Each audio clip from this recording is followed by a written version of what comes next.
오늘 이제 우리 본문 말씀을 가지고 말씀을 나누기 원하는데 한번 따라합시다. 두려워하지 말라.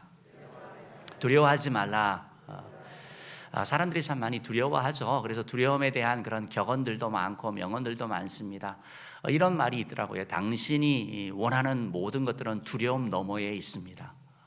두려움을 해치지 않고서는, 두려움을 극복하지 않고서는 원하는 것을 받을 수 없다라는 것이고, 루즈벨트 대통령은 그런 얘기를 했죠. 우리가 진정으로 두려워할 것은 어떤 것이 아니라 두려움 그 자체다. 두려움 그 자체다.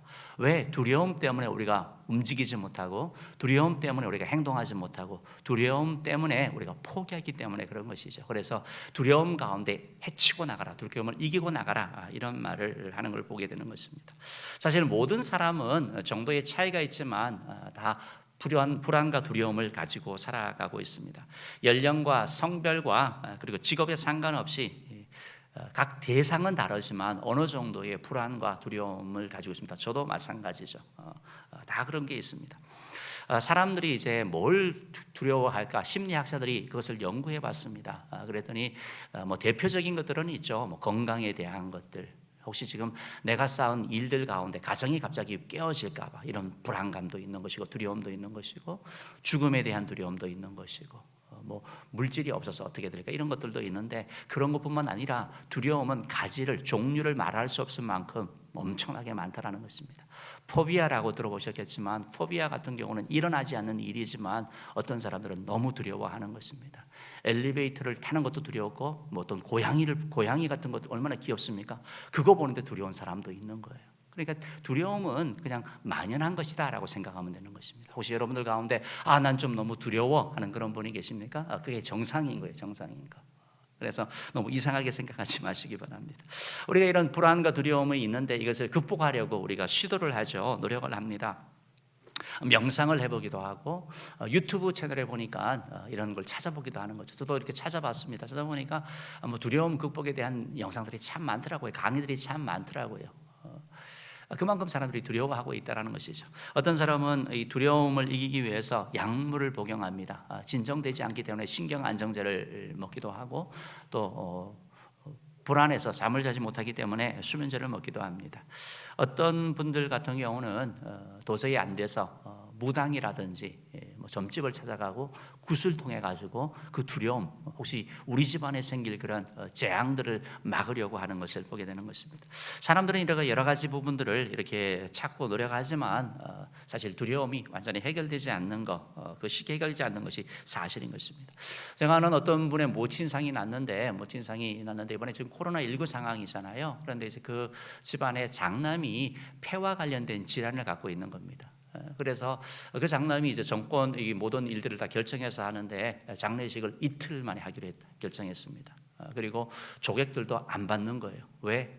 혹시 코로나 걸린 사람이 오면 모르니까, 본인이 코로나가 걸리면 죽는다라고 생각을 하기 때문에 그 두려움 때문에 어쨌든 막 이렇게 속전속결로 하는 걸 제가 들었고, 또 거기에 대해서 좀 불만을 가진 그런 얘기를 들었습니다. 사실 뭐 코로나를 인해 가지고 우리 주변에서도 뭐 밖을 전혀 나가지 못하는 그런 분들도 계시고, 또 어떤 분들은 잠자리에 막 악몽에 시달린대요. 본인이 코로나 걸리는 그런 그런 악몽을 꾼대요. 그러니까 마음이 편안하지 못하는 것이죠. 우리나라에서도 수면제라든지 신경 안정제를 복용하는 사람이 점점 많아져 가고 있습니다. 유명 연예인들 같은 경우들도 상습적으로 이것을 복용해서 뉴스에 나는 그런 경우들도 보게 되는 것입니다. 좀 다른 얘기지만 어쩌면 또 관련됐다고 볼 수 있는 것이, OECD 국가 가운데 우리나라 대한민국이 자살률이 1위입니다. 자살률이라는 것은 인구 10만 명당 몇 명이 자살하느냐라는 것을 통계하는 되는 것입니다. 2018년의 통계를 보니까 우리 대한민국은 10만 명당 22명 그리고 0.6명이 자살을 한다는 것입니다. 즉, 10,000명 가운데 약 3명의 사람이 자살하고 있는 거예요, 우리 주변에. 그래서 그 숫자가 도대체 얼마나 되냐 이렇게 봤더니 2018년에 13,670명이 자살했다라는 거예요. 여러분, 자살한 사람이 이 정도라고 하면 자살 미수에 그친 사람은 훨씬 많습니다. 서너 배의 사람이 된다고 얘기를 하고 있는 것입니다. 지금 우리가 코로나19 때문에 이렇게 막 두려워하고 막 신경을 쓰고 있는데, 코로나19의 사망자는 420명이에요, 지금까지. 그러니까 상당히 좀 차이가 나는 것이죠. 현재의 이러한 부분들을 볼 때 왜 자살하느냐, 뭐 여러 가지 요인이 있겠지만 그 자살의 원인 가운데도 불안, 두려움, 외로움 이런 부분을 빼놓을 수 없다라는 것입니다. 사랑하는 성도 여러분, 여러분들은 어떻습니까? 여러분들도 혹시 내가 쌓아올린 모든 가정이나 아니면 부나 좀 내가 하는 모든 이런 일들이 어느 한순간 확 무너지지 않을까 하는 그런 두려움이 있지 않습니까? 코로나19로 인해 가지고 그냥 왠지 모를 그런 불안함, 초조함, 두려움이 스트레스로 여러분 가운데 작용해서 여러분 마음에 평화가 없고 늘 전쟁터인과 같은 그런 분이 계시지 않습니까? 그런 분이 계시다면 오늘 말씀을 좀 주목하시기 바랍니다. 오늘 본문 말씀은 구약의 엘리사 선지자와 그의 사환, 그를 돕던 종 사이에 있었던 대화와 일어난 일을 기록하고 있고, 이 사건을 통해서 우리에게 두려움을 이기는 방법을 제시하고 있습니다. 오늘 본문 말씀의 내용은 그렇습니다. 당시에 이 이스라엘 나라가 북왕국 이스라엘과 남왕국 유다로 나눠져 있었습니다. 그래서 북왕국 이스라엘에 있었던 그러한 일인 것입니다. 이사야 선지자가 바로 북왕국에서 활동했는데 북쪽에 있었기 때문에 이 북왕국 이스라엘은 아람이라는 나라가 계속 이 이스라엘을 공격을 했습니다. 그래서 이스라엘을 먼저 무찌르고 그리고 남왕국 유다까지 공격하려고 했던 것이죠. 아람 왕이 군사 작전을 세워가지고 어떻게 이스라엘을 쉽게 공격할 것인가 라고 작전을 세워가지고 계획을 하면 그 지역을 가면 이스라엘 군대가 이미 준비하고 있는 거예요. 방비를 하고 있는 겁니다. 번번이 이런 일들이 지속이 되니까 아람 왕이 생각할 때는 이거는 우리 내부에 첩자가 있지 않고서는 이런 일이 있을 수 없다. 도대체 누구냐? 우리 왕궁에 어느 누가 이 사실을 저 적국에 알리는 것이냐라고 화를 내는 것이죠. 그러면서 도대체 누군가 의심의 눈초리를 띄고 자기 부하들을 바라보게 되는 것입니다. 바로 그때 어떤 한 신하가 얘기를 합니다. 왕이여, 우리 가운데 첩자가 있는 것이 아니고 이스라엘은 엘리사라는 그런 선지자가 있습니다. 선지자가 있는데 이 사람은 능력이 아주 신통합니다. 그래서 우리가 한 군사 작전뿐만 아니라 왕이 침실에서 하는 그 얘기까지 이스라엘 왕에게 전할 수 있는 그런 능력이 있는 자입니다라고 얘기를 하는 것입니다. 이 얘기를 들은 아람 왕이 가만히 생각을 해보니까 자기가 이스라엘을 정복하기 위해서는 필수적으로 먼저 엘리사를 제거해야 된다는 것입니다. 엘리사를 제거하기 위해서 수소문을 합니다. 엘리사가 도대체 어디에 있느냐 알아보니까 도단성에라는 곳에 있다라고 하는 얘기를 듣게 되는 것입니다. 그래서 오늘 본문 말씀해 보니까 그곳에 이제 군사를 파견한 것이죠. 그래서 아람 군대가 그 도단성을 완전히 에워싸고 있는 그런 상황인 것입니다. 그 다음 날 아침에 엘리사의 사환이 일찍 일어났는데 뭔가 느낌이 있는 거잖아요. 분위기가 조금 이상한 거죠. 그래서 성벽에 올라가서 봤더니 아람 군대와 병거가 이렇게 마병이 이렇게 무장을 해가지고 성을 완전히 에워싸고 있는 거예요. 이걸 보니까 깜짝 놀라는 거죠. 너무 두려워가지고 급히 달려가가지고 엘리사에게 주여, 내 주여, 우리가 어찌하오리까? 우리가 어찌하겠습니까? 하면서 아주 두려움의 그런 탄식을 하고 있는 것을 보게 되는 것입니다. 그런 이런 엘리사 사안에 내 주여 어찌하리까라는 이런 두려움에 가까운 이런 울부짖음, 그러나 엘리사는 그런 사안의 그런 울부짖음에 오히려 두려워하지 말라라고 그를 위로합니다. 그러면서 하는 말이 뭐냐면 우리와 함께한 이가 저들과 함께한 사보다 더 많다라고 알아듣지 못하는 그런 말을 하는 것이죠. 여러분, 엘리사와 엘리사의 사화는 똑같은 상황입니다.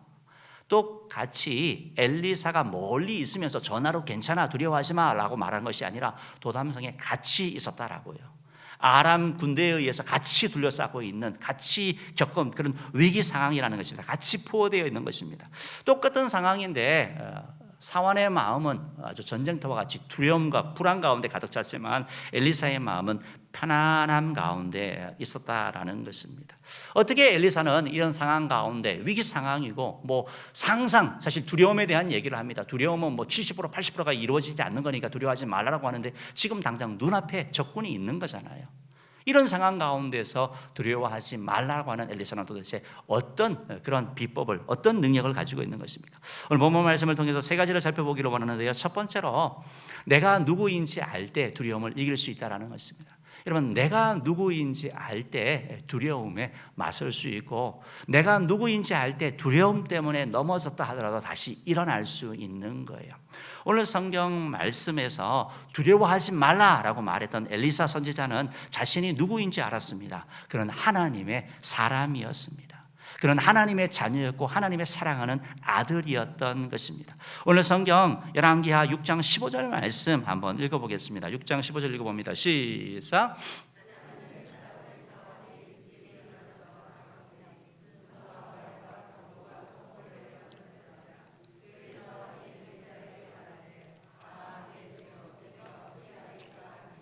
열왕기하 6장을 보면 참 재미있는 그런 표현인데요. 엘리사에 대해서 표현하면서 그냥 선지자 엘리야가 아니고 하나님의 사람 계속 이렇게 반복하고 있는 걸 보게 되는 겁니다. 엘리사는 하나님의 사람인 것이죠. 하나님의 사람인 것이죠. 마귀의 자녀가 아닙니다. 하나님의 자녀입니다. 하나님이 사랑하는 축복의 존재, 존귀한 자인 것이죠. 여러분, 우리가 어떤 두려움 환경 가운데 처했을 때 자꾸 잊어버리는 것이 내가 누구인가를 잊어버리는 것입니다. 하나님의 자녀이고 하나님이 사랑하는 자라고 하면 좀 실패해도 괜찮습니다. 넘어져도 괜찮습니다. 다시 일어나면 되는 거거든요. 다시 도전하면 되는 거거든요. 그런데 우리가 그 사실을 잊어버리니까 하나님의 도움도 없고 내 힘으로만 하려고 하니까 그냥 그 가운데 그냥 두려움 가운데 함몰되어서 망해버리는 것입니다. 여러분, 두려움이 있을 때 우리가 눈을 감을 필요가 있습니다. 두려움을 극복하는, 두려움을 이기는 것이 바로 눈을 감는 것입니다. 눈을 감는다라는 것은 그 두려움의 환경, 그 말고 다른 것을 보라는 것입니다. 지금 나를 두렵게 하고 불안하게 하는, 공포를 조장하는 어떤 것에서 잠시 벗어나는 것을 얘기를 하는 것입니다. 왜 이렇게 불안하고 왜 이렇게 두렵고 왜 이렇게 낭망하는가? 현실에 압도되지 말아야 되는 것이죠. 눈을 감으면 보이지 않던 것들이 보이는 것이죠. 내가 두려움 가운데 놓쳐버렸던 내가 누구인지를 알게 되는 것입니다. 최근에 어떤 분의 이러한 강연을 들었는데요. 이분의 그런 강연은, 이분은 아토피 환자예요. 아토피 환자에다가 경증이 아니라 중증 아토피 환자에다가 시각장애인의 그런 내용이었습니다. 이분은 중고등학교 때부터 아토피가 시작이 되어가지고 아토피를 인해가지고 제대로 잠을 자지 못한다고 합니다. 그래서 1시간 이상 이렇게 좀 편하게 잤으면 좋겠다. 왜냐하면 간지러워서 잠을 잘 수 못한다. 계속 긁어야 되니까. 그리고 자신을 막 때리게 되는 것이죠. 그리고 그러다 보니까 피부가 막 좀 이상해지는 거잖아요. 피부가 더 두꺼워지는 거잖아요. 그러니까 친구들이 뭐 파충류라고 놀리고 막 계속 그런 어려움을 당하는 것이죠. 너무 간지러워서 결국은 긁지 못하니까 이제 때리기 시작하는 거죠. 자신을 막 치기 시작합니다. 그래서 이제 눈까지 이제 간지러워서 눈을 막 치다 보니까 어느 날 이 눈을 때림으로 말미암아 시력을 잃게 된 거예요. 원래는 병원을 가야 되는데 병원 가기가 두려운 거예요. 사람들 앞에 서는 게 두려운 거죠. 사람들이 자신을 쳐다보는 그러한 눈빛, 그러한 준비해가는 그런 과정들이 너무 귀찮아서 또 뭐 싫어서 하지 않았더니 결국은 실명까지 한 것입니다. 아토피 환자에다가 중증 환자에다가 실명까지 하니까 도대체 내가 살아야 될 이유가 뭔가, 목적이 뭔가 그냥 허무해지는 거죠. 그래서 자살을 해야 되겠다라고 생각을 하는데 어머니가 뭐 볼 때마다 이런 얘기를 하는 거죠. 내가 미안하다. 자살을 하려고 하다가 어머니가 생각나서 우리 어머니 너무 불쌍하다. 그런 마음이 들어가지고 살아야 되겠다라고 생각을 하는 것입니다. 그러면서 그가 이제 맹인들이 다니는 그런 맹학교를 가기 시작하는 거죠. 그곳에 가서 점자를 배우고 안마를 배우는 것입니다. 그런데 그가 맹학교를 가서 느낀 게 뭐냐면 그곳에 갔더니 너무 따뜻하게 맞아주는 거예요. 그곳에서는 더 이상 아토피 환자가 아니었던 거예요. 자기 평생을 괴롭혔던 아토피 환자가 아니고 그곳에는 다 보지 못하기 때문에 그냥 누구인지 존재로 그냥 받아준다라는 거예요. 그분이 그곳에 가서 참된 자신을 발견하게 되는 거예요.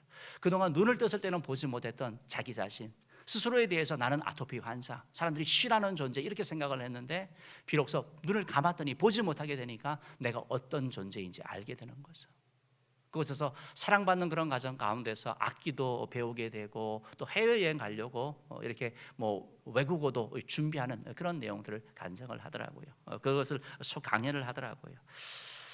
그가 하는 얘기가 뭐냐면 그동안은 외모, 집안 배경, 학교 성적 등 외적으로 드러나는 것에 사람을 평가하는 것이었는데 그곳에 가서 눈을 감았더니 그것이 아무 소용이 없고 내가 누구인지 나의 존재를 통해서 알게 되었다는 것입니다. 사랑하는 성도 여러분, 우리가 두려움 가운데 있을 때 두려움을 이겨나가는 큰 방법이, 도구가 뭐냐면 내가 누구인지 아는 것입니다. 저와 여러분은 하나님의 작품이에요. 하나님의 사랑하는 아들과 딸이라는 것입니다.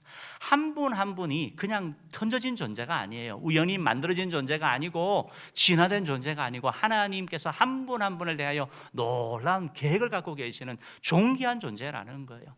하나님이 우리를 얼마나 사랑하셨는지, 죄를 지어가지고 우리가 고집펴서 죄 지었잖아요. 그래서 다 죄로 말하면 지옥 가잖아요. 이 지옥 가는 저와 여러분을 구원하기 위해서 예수 그리스도께서 이 땅 가운데 오셨고 십자가에 대신 죽어주셨고, 예수님이 십자가에 죽으시까지 사랑하는 그러한 존재, 그만큼 가치 있는 존재가 바로 저와 여러분이라는 것입니다. 여러분, 두려움이 우리 가운데 올 때 우리가 그 두려움 가운데 빠지면 자꾸 우리 자신을 놓치게 되는데 잊지 마시기 바랍니다. 저와 여러분 하나님의 아들과 딸입니다. 하나님의 자녀입니다. 여러분, 두려움의 끝이 뭐예요? 결국 두려움의 최종은 뭐냐면 죽음이에요. 죽음으로 끝나는 거예요. 그런데 하나님 자녀의 끝이 뭡니까? 천국이에요. 이 땅의 삶이 어떻든지 어떤 일이 있든지 우리의 마지막은 영원한 천국이 보장되어 있다는 거예요. 그렇기 때문에 우리는 어떤 상황 가운데서, 두려운 상황 가운데서도 두려움을 이기고 헤쳐나갈 수 있는 것입니다. 사랑하는 우리 연의 성도 여러분, 꼭 기억하시기 바랍니다. 우리는 왕같은 제사장이고 거룩한 나라고 하나님의 소유된 백성이라는 사실을 기억하시기 바랍니다. 한 분 한 분의 하나님의 놀라운 계획이 있고 하나님의 놀라운 축복이 있다는 거예요. 지금 힘들고 어렵지만 합력의 설을 이루실 그 하나님을 바라보면서 우리 자신이 누구인지 알므로 말미암아 두려움을 헤쳐나가는 되기를 주님으로 축복합니다. 하나님의 자녀의 것은 천국입니다. 저와 여러분 모두가 천국 가는 사실을 믿으시고 또 두려움 가운데 맞서는 데 되기를 주님으로 축복합니다. 두 번째로, 오늘 엘리사가 어떻게 두려워하지 않았나 봤더니 하나님의 일하심을 볼 때 두려움을 이길 수 있습니다. 여러분, 두려운 환경이 너무 많아요. 두려운 조건이 너무 많은데 그 두려움 요소를 봐가지고 그 요소를 연구해가지고 우리가 두려움을 이기는 게 아니고요, 그 너머에 일하시는 하나님을 볼 때 우리가 두려움을 이길 수 있다는 거예요. 두려워하지 말라라고 했던 엘리사는 하나님의 도움의 손길을 바라봤습니다. 보호하고 지키시는 하나님의 도움을 보는 눈이 열렸습니다. 그때 그는 두려워하지 않는 것이죠. 합력하여 선을 이루시는 하나님을 믿을 때 두려움 대신 마음의 평안을 찾게 된 것이죠. 여러분, 두려운 상황과 환경에서 하나님을 찾으시기를 바랍니다. 일하시는 하나님, 행하시는 하나님, 어떤 절망적인 상황 가운데서도 일으키시는 하나님을 바라보시는 저와 여러분 되기를 주님으로 축복합니다. 오늘 본문 말씀을 이렇게 보면, 열왕기하 6장 16절 말씀 한번 읽어보십시오. 한번 읽어봅시다. 시작. 대답하되 두려워하지 말라. 우리와 함께 한 자가 그들과 함께 한 자보다 많으니라 하고, 이렇게 말씀하고 있는 거죠. 여러분, 지금 엘리사의 사환, 이건 지금 엘리사가 보는 겁니다. 엘리사가 한 말입니다. 엘리사의 사환은 뭘 봤습니까? 왜 두려웠습니까? 그가 보는 것 때문에 두려웠거든요. 아람 군대와 아람의 그러한 장수들, 말들, 무기들을 봤습니다. 그랬더니 두려운 거예요. 두려운 거. 여러분, 두려움의 많은 경우가 시각을 통해서 옵니다. 우리 사람들이 정보를 처리하는 약 70% 이상이 시각을 통해서 이루어지는 거예요. 그러니까 보는 것을 통해 가지고 많은 두려움이 오는 거죠. 그러니까 보는 게 얼마나 중요한지 모릅니다. 여러분, 두려움을 가지게 되면 우리 행동을 저지시킵니다. 행동이 자연스럽지 못하게 되는 것입니다. 머리가 돌아가지 않습니다. 두려우면 잘못된 판단을 하게 되고, 두려움은 결국 두려움에 사로잡히게 되어서 두려움에 잡아먹히게 되는 것을 보게 되는 것입니다. 더군다나 두려움은 신앙인에게 이 무슨 역할을 하냐면 자꾸 하나님으로부터 멀어지게 하는 거예요. 두려움은 우리의 믿음을 빼앗아 간다라는 거예요. 여러분, 두려움과 믿음은 같이 가지 않습니다. 두렵게 되면 하나님을 잊게 되는 거예요. 내 마음에 두려운 생각이 가득 차서 하나님의 말씀, 하나님의 존재가 내 가운데서 떨어져 나가게 되는 겁니다. 여러분, 예수님의 제자였던 베드로 우리가 알죠. 베드로가 갈릴리 호수 위를 걷잖아요. 그런 놀라운 일을 했잖아요. 뭘 볼 때 그렇습니까? 예수님 바라볼 때 그는 그렇거든요. 그런데 몰려오는 파도, 풍랑이 있는 것을 바라봤을 때 그는 물에 빠지는 것이죠. 뭘 보느냐, 이게 얼마나 중요한지 우리에게 말씀하고 있는 것입니다. 눈에 보이는 것에 집중하게 되면 마음을 뺏기게 되고 믿음이 사라지게 되는 거예요. 하나님이 아닌 그것을 바라볼 때 우리가 실패하게 되는 것입니다. 믿음이 강할 때는 두려움에 맞설 수 있습니다. 여러분, 우리가 구약에 있는 다윗 알고 있잖아요. 다윗이 그 당시에 정말 골리앗과 이렇게 싸우잖아요. 골리앗과 싸우는데 당시에 이스라엘의 왕과 백전노장의 그런 장군들 많이 있었습니다. 그들도 골리앗을 바라볼 때 두려웠습니다. 왜? 그의 기골장대한 그런 모습들, 그의 큰 우렁찬 목소리, 어떤 그가 풍기는 그런 아우라에 그냥 압도돼 버린 거죠. 그러니까 두려운 거예요. 감히 어떻게 나가 싸우냐, 실력 발휘가 안 되는 거예요. 그런데 다윗은 골리앗 봤습니다. 근데 뭘 보는 거예요? 하나님을 보는 거죠. 하나님을 보는 거죠. 그럼 믿음을 잃지 아니하는 거예요. 골리앗만 바라보면 안 돼. 믿음이 다 떨어져 버리는 거예요. 그런데 그가 골리앗을 보는 것이 아니라 골리앗 너머에 일하는 하나님을 바라봤을 때 그를 사랑하시고 그를 지키시고 그를 보호하셨던 하나님, 사자와 맹수와 곰 가운데서 은혜 주셨던 하나님의 권능의 팔을 바라볼 때 그가 전진할 수 있는 거죠. 너는 칼과 창과 단창으로 내게 오거니와 나는 만군의 여호와의 이름으로 내게 간다. 하나님의 이름으로 간다라고 선포하는 거잖아요. 믿음으로 가는 거잖아요. 그러면서 그런 얘기하는 거 아닙니까? 이 할례 없는 브레사 사람이 누구가인데 사실은 하나님의 군대를 모욕하겠느냐? 하나님을 붙잡을 때 두려움을 이길 수 있다라는 것입니다. 하나님의 일하심을 볼 때 우리가 두려움을 이길 수 있습니다. 다윗은 그 후에도 시편 23편 말씀을 통해 가지고 그의 하나님을 바라봐야 되는 거 이렇게 고백하고 있습니다. 시편 23편 4절 말씀 한번 읽어볼까요? 읽어봅시다. 시작. 내가 사망의 음침한 골짜기로 다닐지라도 해를 두려워하지 않을 것은 주께서 나와 함께 하심이라. 주의 지팡이와 막대기가 나를 안위하시나이다. 우리가 사망의 음침한 골짜기 갈 수 있습니다. 근데 사망의 음침한 골짜기에서 그 골짜기를 바라보면 두려움이 생기는 거죠. 하나님이 없어지는 거죠. 그런데 우리는 거기서 뭘 봐야 되는 거예요? 주께서 나와 함께 하시는 거, 함께 하시는 주님을 보는 거죠. 그 하나님을 붙잡을 때 주의 지팡이와 막대기가 나를 안위한다라고 다윗이 이렇게 고백하는 거잖아요. 그게 경험을 통해서 고백하는 거죠. 우리에게 방법을 알려주는 거죠. 어떻게 살아가야 되는지. 성경 말씀이 그냥 말씀 가운데 그냥 성경책 가운데 있는 것이 아니라 이 말씀이 살아서 내 삶 가운데 적용되어져 가고 실천되어 나갈 때 바로 능력이 있는 거 아니겠습니까? 시편 3편 6절에서도 이렇게 다윗이 고백하죠. 천만인이 나를 에워싸 진친다 할지라도 나는 두려워 아니하리이다. 왜요? 하나님 바라보니까요. 천만인이 진치는데 어떻게 안 두려워하냐고요. 두렵죠. 근데 그 두려움 넘어 일하시는 하나님을 바라본다라는 것입니다. 사랑하는 성도 여러분, 엘리사의 사원은 아람 군대만 봤습니다. 그런데 엘리사는 뭘 봤습니까? 아람 군대를 볼 뿐만 아니라 아람 군대 너머에 일하시는 하나님의 손길을 본 것이죠. 그래서 왕하 6장 16절에서 이렇게 말합니다. 읽어봅시다. 시작. 기도하여 이르되 여호와여 원하건대 그의 눈을 열어서 보게 하옵소서 하니 여호와께서 그 청년의 눈을 여심해 그가 보니 불말과 불병거가 산에 가득하여 엘리사를 둘렀더라. 16절 말씀에서는 엘리사가 이렇게 얘기를 합니다. 두려워하지 말라. 우리와 함께한 자가 그들과 함께한 자보다 많으니라 얘기를 합니다. 엘리사의 사원 눈에는 보이지 않습니다. 이게 무슨 소리야? 무슨 말도 안 되는 소리야? 속으로 생각하는 거죠. 우리 분이 더 많으니까 두려워하지 말라고 얘기를 하는 것입니다. 엘리사는 아람 군대만 보는 것이 아니라 그를 돕기 위해 하시는 하나님의 손길을 본 것이죠. 여러분, 더 많이 보는 사람, 더 넓게 보는 사람, 더 깊게 보는 사람, 길을 찾는 사람은 두려워하지 않습니다. 보이지 않기 때문에 두려운 것이죠. 그런데 하나님이 엘리사의 눈을 열어서 보여주신 것이죠. 그런 하나님을 붙잡았기 때문에 하나님이 그를 도와주셨기 때문에 그런 두려워하지 않고 격려하는 자가 된 거죠. 17절 말씀에서도 여러분 무슨 일이 일어납니까? 엘리사의 사환도 눈이 열린 거예요. 하나님을 보는 겁니다. 그랬더니 그토록 두려워하고 어찌합니까 라고 했던 엘리사의 사환이 그냥 말이 없는 거예요. 왜? 하나님이 하실 것에 대한 믿음이 생겼으니까요. 하나님이 일하는 손길을 보면 믿음이 나오는 것입니다. 하나님의 계획을 바라볼 때, 하나님의 일하심을 바라볼 때 감사가 나오는 것이죠. 사랑하는 성도 여러분, 두려움 가운데 있을 때 하나님을 바라보시고 나와 함께 하시는 하나님에 대하여 감사하시기 바랍니다. 일하시는 하나님에 대하여 감사하시기 바랍니다. 감사하면 두려움을 이기게 되는 거예요.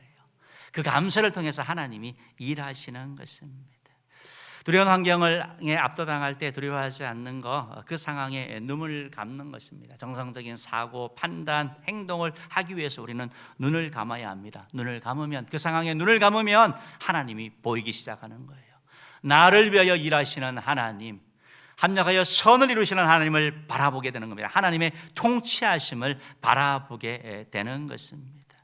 우리가 눈을 감을 때 하나님의 음성이 들리는 거예요. 두려워하지 말라고 하셨던 엘리사 사원에게 하셨던 그 말씀이 우리에게 들리는 것입니다. 이사야 41장 10절 말씀, 너무나 사랑하는 말씀인데요, 우리 다 같이 한번 큰 소리로 읽어보겠습니다. 시작. 두려워하지 말라, 내가 너와 함께함이라. 놀라지 말라, 나는 내 하나님이 됨이라. 내가 너를 굳세게 하리라. 참으로 너를 도와주리라. 참으로 나의 의로운 손으로 너를 붙들리라. 아멘. 두려워하지 말아라. 두려워하지 말아라.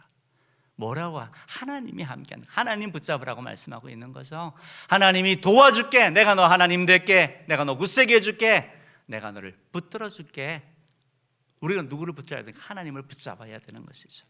사랑하는 성도 여러분, 두려워할수록, 두려움이 커질수록 우리가 할 일은 하나님을 바라보는 것입니다. 하나님, 나에게 이런 두려움이 있습니다. 주님 앞에 맡겨드립니다. 주님, 이 두려움을 가져가시고 나에게 하나님의 일하심을 보게 하여 주시옵소서, 하나님의 말씀을 주시옵소서라고 기도하며 나갈 때 우리는 승리하게 되는 것입니다. 사랑하는 성도 여러분, 오늘 본문에 나타난 이 하나님의 일하심, 하나님의 도우심을 본다라는 것은 상상을 통해서 보는 게 아니에요. 만들어낸 게 아닙니다. 엘리사만 본 게 아닙니다. 엘리사의 사환도 봤습니다. 하나님의 말씀을, 하나님의 약속을 목사님에게만 준 게 아니고 장로님에게만 준 게 아니고 우리 모두에게 주셨다라는 거예요. 이 말씀을 내가 잡아야 되는 거예요. 내가 붙잡을 때 이 말씀 가지고 우리는 승리하게 되는 것입니다. 엘리사의 사환이 하나님의 도우심을 바라봤을 때 그의 마음에 두려움이 사라지고 평안함이 찾아왔습니다. 우리들도 하나님의 은혜를 통해서 일하시는 하나님을 바라봐야 되는 거죠. 로마서 8장 31절 말씀이 너무 은혜되는 말씀인데요, 이렇게 말씀합니다. 그런즉 이 일에 대하여 우리가 무슨 말하리요? 만일 하나님이 우리를 위하시면 누가 우리를 대적하리요? 누가 감히 하나님 대적해? 내가 하나님의 아들과 딸이고 하나님이 나를 도우시는데 누가 나를 대적해? 두려움 물러가는 것이죠. 두려움 가운데 우리가 앞장서서 나아가는 것입니다.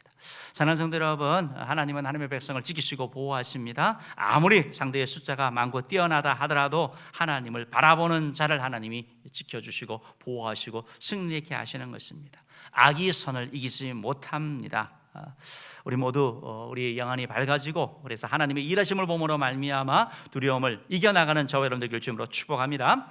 마지막 세 번째로, 그러면 어떻게 이 엘리사는 이 두려움을 이겨나갔는가, 어떻게 평안함을 누렸을까? 바로 기도의 능력을 믿을 때 두려움을 이길 수 있습니다. 기도의 능력을 믿을 때 두려움을 이길 수 있는 것입니다. 두려워하지 말라고 했던 엘리사는 기도의 능력을 믿는 사람이었습니다. 그는 기도의 사람이었습니다. 그가 기도했더니 엘리사 사환의 눈이 떼어졌고 기도했더니 아람 군대의 눈이 멀게 되는 이런 일이 일어났습니다. 바로 기도의 사람이죠. 무릎의 사람이죠. 간절히 하나님께 구했더니 하나님이 그에게 응답하신 것을 볼 수 있는 것입니다. 오늘 왕하 6장 17절 말씀 다시 한번 보겠습니다. 한번 봅시다. 시작.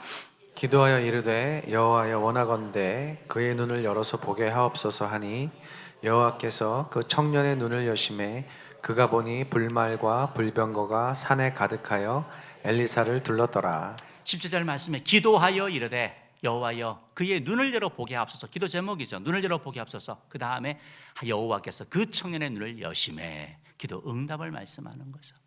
사랑하는 성도 여러분, 기도의 용사가 많아지기를 바랍니다.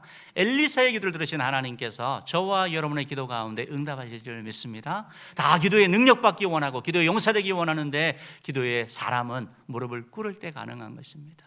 기도를 하시기 바랍니다. 기도할 때 그것이 가정이 되었던 교회가 되었던 기도할 때 하나님이 우리 기도 가운데 기도를 들으시고 기도 가운데 일하시는 것입니다. 영적 우리가 눈을 열어 달라고 했는데 우리가 초청 축제를 이렇게 바라보고 있지 않습니까? 초청 대상자, 우리 전도 대상자들, 우리 오이코스들, 우리가 그분들 위해서 기도할 게 뭡니까? 하나님, 그들의 눈을 열어 주옵소서. 복음을 듣게 하옵소서. 복음을 보게 하옵소서. 복음이 복음인지 모르는 거잖아요. 그 사실을 깨닫게 해달라고 우리가 기도하며 나갈 때 하나님이 여러분의 기도 가운데 응답하실 것입니다. 지금 뭘 기도하는 거예요? 엘리사가 하는 기도가 뭡니까? 지금 두려워하는 그 존재에 눈을 열어서 하나님의 일하심을 보게 해달라는 것이고, 두려움의 대상이었던 아람 군대를 하나님 그들을 무력화시켜 달라고 기도하는 거거든요. 우리에게 두려움을 하는 우리 존재가 기도를 통해서 두려워하지 않는 존재로 바뀌어가는 것이고, 우리에게 두려움을 주던 그런 존재가 무력한 존재, 힘없는 존재가 되는 겁니다. 18절 말씀 한번 읽어보겠습니다. 시작. 아람 사람이 엘리야에게 내려오매 엘리사가 여호와께 기도하여 이르되 원하건대 좀 우리의 눈을 어둡게 하옵소서 하매 엘리사의 말대로 그들의 눈을 어둡게 하신지라. 아멘. 17절 18절 말씀 읽을 때 얼마나 신나는지 몰라요. 엘리사가 기도하는 거예요. 여호와께 기도해서 원하는데 저 무리의 눈을 어둡게 하옵소서, 저 무리의 눈을 어둡게 하옵소서 하매 엘리사의 말대로 그들의 눈을 어둡게 하신지라. 하나님이 종이 아니에요. 하나님은 하나님이시라고요. 하나님 그 기도 들어주시는 거죠. 그들의 눈을 어둡게 한 거죠. 그들을 두렵게 했던 그런 아람 군대의 군인들이 눈이 어두워지니까 뭐 아무것도 아닌 거죠. 두려움을 주는 존재가 못 되는 거죠. 그들을 이끌어가지고 사마리아 성으로 인도하게 되고, 그곳에서 그들을 죽이지 아니하고 먹을 것을 공급해가지고 결국 아람으로 돌려보내는 것이죠. 바로 이 내용이 오늘 본문에 이렇게 기록되어져 있습니다. 사랑하는 성도 여러분, 우리가 기도할 때 하나님께서 우리의 기도 가운데 응답하시는 것을 믿으시기를 바랍니다. 기도는 영적 전쟁의 필수 무기입니다. 두려움을 이기는 비결이 바로 기도인 것이죠. 하나님의 일하심의 손길을 보게 해달라고 우리가 기도해야 되는 것이고, 그것을 감사하며 앞서 나갈 수 있도록 우리가 기도해야 되는 것입니다. 우리가 기도할 때 하나님이 능력 주셔서 견디고 버티게 하시는 것이죠. 힘든 상황 가운데 하나님이 기쁨과 감사를 주시는 것이죠. 여러분, 기도하는 건 그렇습니다. 기도를 통해 가지고 하나님이 우리를 두렵게 하는 대적을 정말 무력화시키든지, 아니면 우리에게 능력을 주셔서 그것을 감당하게 하시든지, 아니면 둘 다이든지인 것입니다. 여러분, 어떤 사람이 성경을 찾아보니까 성경에 두려워하지 말라는 말씀이 365번 나와 있대요. 그만큼 우리는 매일매일 두려움 가운데 살아가는 것이죠. 두려움과 맞서 싸우는 것이죠. 어떻게 살을 것인가 우리가 선택해야 되는 것입니다. 우리가 하나님께 기도함에도 불구하고 하나님께서 우리에게 엄청난 능력을 주시지도 않고 우리의 두려워하는 그 환경도 해결하지 않으실 때도 있는 것입니다. 최근에 어떤 그 집사님의 얘기를 들었는데, 유호정 집사님이라는 분이 간증을 하셨더라고요. 이분이 이렇게 직장 생활을 하고 또 이렇게 뭐 책을 써야 되는 그런 상황 가운데 있었는데, 정말 일들이 많은 그런 상황이잖아요. 그런데 이제 또 시아버지가 이렇게 아프신 거죠. 시아버지가 간암 말기가 되어가지고 시아버지를 이렇게 좀 본인이 돌봐야 되는 그런 상황이었다고 합니다. 그런데 시아버지는 장로님이었고 본인이 생각할 때 자기 어머니 아버지보다 더 존경한 사람이었대요. 신앙인의 참된 모습을 보여줬기 때문에. 그래서 시아버지의 그런 대소변을 받는 일을 본인이 이제 하는 것이죠. 그런데 뭐 아무리 사랑하는 며느리라 하더라도 처음엔 좀 쑥스럽잖아요. 그래서 좀 처음에는 조금 어려움이 있었다고 합니다. 그런데 곧 익숙해졌고, 하나님이 무슨 은혜를 주셨냐고 했더니 그 대변에서 냄새가 나지를 않더래요. 대변을 받는 가운데 하나님이 이상하게 하시는 것이죠. 그리고 그 아버지의 그 복수가 차온 그 차은 배를 본인이 이렇게 쓰다듬는데, 따뜻하게 하려고 쓰다듬는데 30분 40분을 하는데 힘들지 않더래요. 팔이 아프지 않은 거예요. 하나님이 은혜 주시는 거죠. 그래서 그것을 간증을 하는 내용을 들었습니다. 사랑하는 성도 여러분, 우리가 기도할 때 하나님께서 어떨 경우는 두려움 가운데 살게 하시고 그 가운데 맞서게 하십니다. 그리고 하나님께서 우리가 말씀을 가지고 나아갈 때 간증을 주시고 은혜를 주신다라는 것입니다. 우리가 하나님 도와주세요라고 기도할 때 하나님이 우리를 도우시는 걸 믿으시기를 바랍니다. 우리가 기도할 때 일하시는 하나님의 손길을 보게 되는 것을 여러분 믿으시기를 바랍니다. 믿음의 사람이라고 성도라고 고난이 없는 것이 아닙니다. 그런데 하나님께서 그 모든 고난 가운데 우리를 지키시고 보호하실 거라고 약속하셨습니다. 시편 34편 17절 19절 말씀 읽어보겠습니다. 시작. 의인이 부르짖음에 여호와께서 들으시고 그들의 모든 환난에서 건지셨도다. 여호와는 마음이 상한 자를 가까이 하시고 충심으로 통회하는 자를 구원하시는도다. 의인은 고난이 많으나 여호와께서 그의 모든 고난에서 건지시는도다. 아멘. 의인도 고난이 있습니다. 고난이 왜 올까? 고난이 왜 올까? 뭐 여러 가지 원인이 있겠지만 신앙인은 하나님과의 관계에서 찾아야 됩니다. 죄에서부터 시작해야 됩니다. 하나님과의 관계, 사람과의 관계를 점검해야 됩니다. 하나님과의 관계에서 내가 약속한 것을 지키지 않는 것은 없는가? 하나님 것을 내가 취하지 않았는가? 그에게도 보면 속건제라는 그런 제사가 있습니다. 회복할 수 있는 길로 제시해 준 것이죠. 죄는 암세포와 같습니다. 암세포를 두고 잘 먹고 잘 지낸다 하더라도 암세포를 제거하지 않으면 결국 죽음을 맞이하게 되는 것입니다. 죄는 사소한 것이라도 멀리해야 되고 제거해야 되는 것입니다. 사람과의 관계에 있어서 우리가 살펴봐야 되는데 내가 사람에게 상처 준 것은 없는지, 상대방에게 아픔을 주지 않았나 살피는 것입니다. 여러분, 사람과의 관계에 있어서 자꾸 아픔을 주고 원수를 맺게 되면 기도가 안 됩니다. 기도 생활이 막히고 우리의 마음에 기쁨이 없습니다. 감사가 없습니다. 그렇기 때문에 우리는 하나님께 원수 갚는 것을 맡기고 우리가 그들을 품게 될 때 하나님께서 우리 마음에 평화도 주시고 또 기도에 응답도 하여 주시고 일도 해결하여 주시는 것입니다. 사랑하는 성도 여러분, 오늘 말씀해 보니까 고난 가운데, 의인이 고난 가운데 부르짖으면 하나님이 들으시고 환난에서 건지신다고 말씀하고 있습니다. 고난 가운데 도우시는 하나님을 바라보시기를 바랍니다. 하나님을 바라볼 때 하나님은 두려움을 이기게 하시고 모든 환난 가운데 건지셔서 승리하게 하실 것입니다. 이런 은혜가 우리 안에 모든 공동체 가운데 있기를 주님으로 축복합니다. 기도하겠습니다.